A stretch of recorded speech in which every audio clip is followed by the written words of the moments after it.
Sir, Mumbai में आप प्रचार के लिए आए हुए हैं, लेकिन सबसे पहले ये जानना चाहेंगे कि आपका हमने एक एक्स पर पोस्ट देखा था कि आम आदमी पार्टी इस चुनाव में महाराष्ट्र में नहीं लड़ रही है, क्या वजह? देखिए, इस समय प्राथमिकता है भारतीय जनता पार्टी की नफरत की राजनीति को रोकना। इस समय प्राथमिकता है कि जिन लोगों ने शरद पवार जी की पार्टी को चुराया, गाड़ी चुराई, जिन लोगों ने तीर कमान चुराया, बाला साहब ठाकरे जी की पार्टी को तोड़ा, उद्धव ठाकरे जी की पार्टी को तोड़ा, जिन लोगों ने महाराष्ट्र से 2 लाख करोड़ की योजना उठाकर दूसरे राज्यों में लेके चले गए, बेरोजगारी की आग में महाराष्ट्र को झोंका, किसान यहां आत्महत्या करने को मजबूर हैं, तो उस महायुति को हराना, भारतीय जनता पार्टी, शिंदे और अजित पवार के ग्रुप को हराना, यह हमारी प्राथमिकता है। तो इसलिए हमने यह तय किया कि इस चुनाव में आम आदमी पार्टी का काडर है, संगठन है, अलग अलग जगहों पे है, कई जगहों पे मजबूत है, अच्छा संगठन है। बावजूद इसके हमने निर्णय लिया, ये सैक्रिफाइस किया अरविंद केजरीवाल जी ने और आम आदमी पार्टी ने कि हम महाविकास अघाड़ी के लिए प्रचार करेंगे और हम यहाँ आके प्रचार कर रहे हैं, उनके लिए हमारे कार्यकर्ता भी प्रचार कर रहे हैं। तो एक तरह से आपने अलायंस में बड़ा दिल रखा और उस चीज को लेकर, लेकिन क्या फिर महाविकास आघाड़ी का ये रिस्पॉन्सिबिलिटी नहीं था कि 1 सीट या 2 सीट कम से कम आम आदमी पार्टी को दी जाए? नहीं, उन्होंने दिया पार्टी का प्रेजेंस बना रहे। मैं कोई शिकायत ऐसी नहीं करूंगा, उन्होंने दिया था, उन्होंने सीटों को ऑफर भी किया था, लेकिन बावजूद अब वो संख्या में नहीं जाते हैं, लेकिन जो भी उनकी ओर से ये था कि हम महाविकास अघाड़ी में शामिल होकर चुनाव लड़े, लेकिन हमने कहा नहीं, चुनाव लड़ना इस समय प्राथमिकता नहीं है। इस समय भारतीय जनता पार्टी की नफरत की राजनीति को रोकना है, महाराष्ट्र की जनता के साथ जो विश्वासघात किया गया है उसको रोकना है, और जो खोके का एक नया यहाँ पे खेल शुरू हुआ, विधायकों की खरीद फरोख्त का, हमने सुना था बाइक चोर होते हैं, कार चोर होते हैं, यहां तो पार्टी चोर बन गई बीजेपी। नरेंद्र मोदी के नेतृत्व में उन लोगों को शामिल किया गया जिनका नाम इकबाल मिर्ची से जोड़ते थे, दाऊद इब्राहिम से जोड़ते थे। आज वो सारे लोग अच्छे हो गए। 70,000 करोड़ के घोटाले का आरोप आपने अजित पवार के ऊपर लगाया, अब वो अच्छे हो गए, मोदी जी के साथ आ गए। तो ये सारा सच जनता तक पहुंचाना, ये प्राथमिकता है। और अच्छी बात है कि महाविकास अघाड़ी ने 3,000 रुपए प्रतिमाह महिलाओं को देने की घोषणा की है। अच्छी बात है कि किसानों के कर्जे की माफ करने की घोषणा की है। तो अच्छे मुद्दे हैं और उन मुद्दों को ये गठबंधन पूरा करेगा, इस सोच के साथ हम लोग साथ दे रहे हैं। महायुति ने महाराष्ट्र में लाड़की बहन योजना, एक तरह से 1,500 रुपए प्रतिमाह महिलाओं को दिया जाता है, उसका माना जा रहा है ग्राउंड पर काफी अच्छा इम्पैक्ट है, तो एक तरह से सोशल वेलफेयर स्कीम की तरफ बढ़े। तो आपको लगता नहीं है कि इस चीज का फायदा, मतलब लोकसभा के चुनाव से हटकर जो ट्रेंड है वो इस बार महाराष्ट्र में देखने को मिलता है? देखिए, ऐसा है, महाविकास अघाड़ी की यहाँ पे सरकार थी, उद्धव ठाकरे जी मुख्यमंत्री के तौर पे बेहतरीन काम कर रहे थे। उन्होंने कोरोना के समय में मुंबई संभाला, महाराष्ट्र संभाला, अच्छे ढंग से संभाला। बावजूद इसके उनकी सरकार तोड़ दी गई, पार्टी उनकी तोड़ दी गई। अगर आज की तारीख में आप प्रबल संभावना देखते हैं तो महाविकास अघाड़ी की सरकार बनने की संभावना है। वो गठबंधन क्या कह रहा है? वो तो कह रहा है हम 3,000 रुपए प्रतिमाह महिलाओं को देंगे। तो ये ज्यादा अच्छी योजना है, विश्वसनीय योजना है, और ऐसी योजना है जो सही रूप में जनता के बीच में लागू होगी, महिलाओं को उसका फायदा मिलेगा। बीजेपी का कहना है कि केंद्र में और राज्य में सत्ता एक ही पक्ष की होगी, तो इन्वेस्टमेंट जो है, आप कह सकते हैं इंडस्ट्रीज जो है, यूपी गए हैं आप? अभी वहां पे लाठियां चल रही है नौजवानों के ऊपर। कहां मिला रोजगार भाई? कहां मिला रोजगार? पिछड़े वर्ग के लोगों का आरक्षण खा लिया उत्तर प्रदेश के अंदर, कहां मिला है रोजगार? मैं उत्तर प्रदेश का रहने वाला हूं, वहां तो शासन है डबल इंजन का, डबल इंजन कबाड़ा हो गया। यही हालत हरियाणा की है, जाके देख लीजिए आप। हरियाणा में बेरोजगारी की हालत क्या है?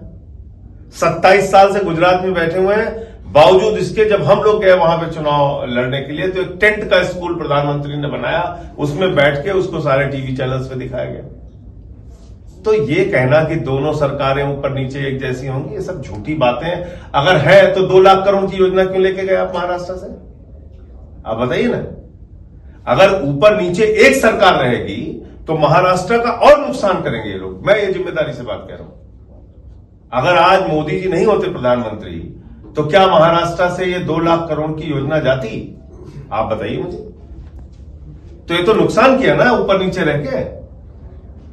यहां तो डबल इंजन ने नुकसान किया महाराष्ट्र का, तो इस बात में भी कोई दम नहीं है। आप कह सकते हैं कि अगर महाविकास आघाड़ी की सरकार बन रही है तो चर्चा ये है कि मुख्यमंत्री कौन होगा। कांग्रेस का कहना है जिसके ज्यादा एमएलए उसका सीएम फेस होगा। आप लगता है ये देखिए, मेरा अपना व्यक्तिगत मानना है कि ये गलत खेल शुरू हो जाएगा।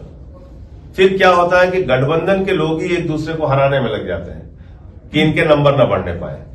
ये बहुत अगर ये अभी से आधार आप बनाएंगे तो इसमें आपस में ही कंपटीशन शुरू हो जाएगा कि इस पार्टी के कम नंबर आए, उस पार्टी के कम नंबर आए, जिससे हमारा मुख्यमंत्री बन जाए।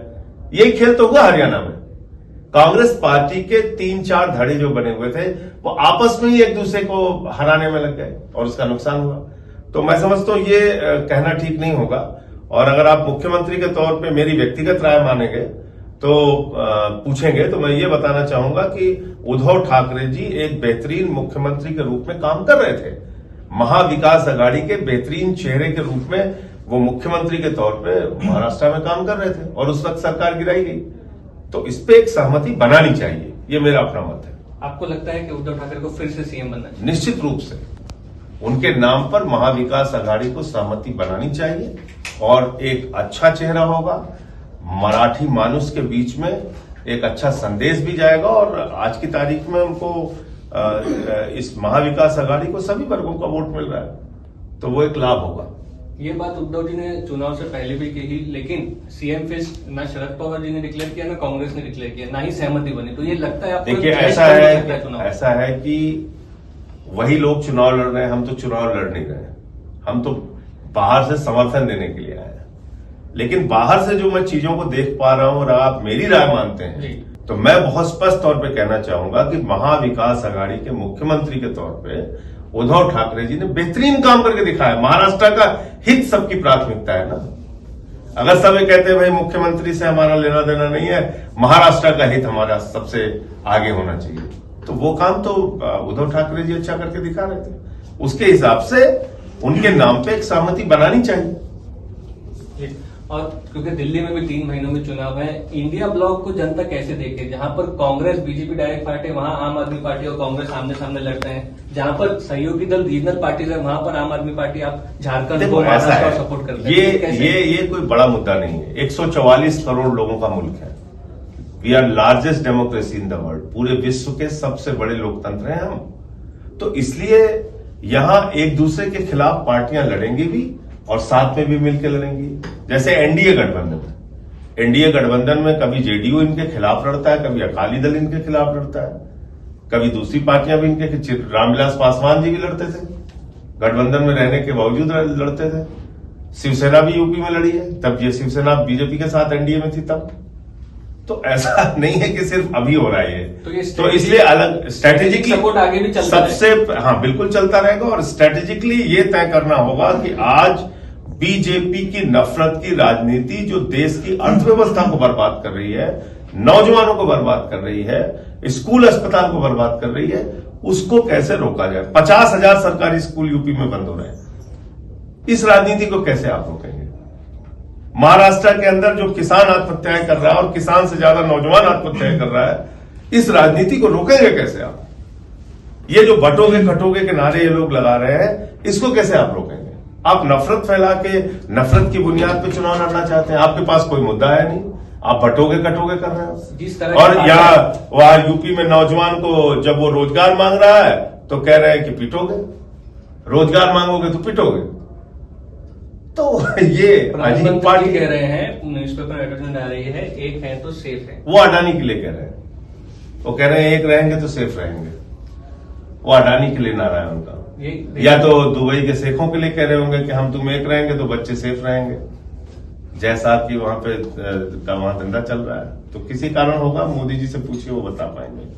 अगर भारत के प्रधानमंत्री को बुरा मत मानिएगा, 10 साल भारत का प्रधानमंत्री रहने के बाद ये कहना पड़ता है कि भैंस चोरी हो जाएगी, मंगलसूत्र चोरी हो जाएगा, तुम्हारी रोटी चोरी हो जाएगी, तुम्हारी बेटी चोरी हो जाएगी। शर्म आती है भारत के प्रधानमंत्री को। उनको इस्तीफा दे देना चाहिए अपने पद से।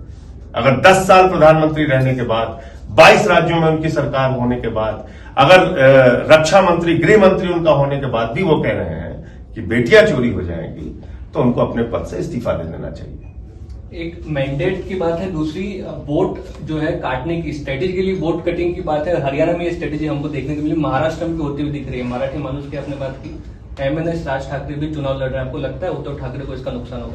मैं समझता हूं कि उद्धव ठाकरे के चेहरे को अगर सर्वसम्मति से आगे किया जाए जी, तो बिल्कुल वोट नहीं अभी भी बटेगा। समय है। अभी भी समय है, वोट तो अभी नहीं हुआ है, 20 तारीख को वोट होगा।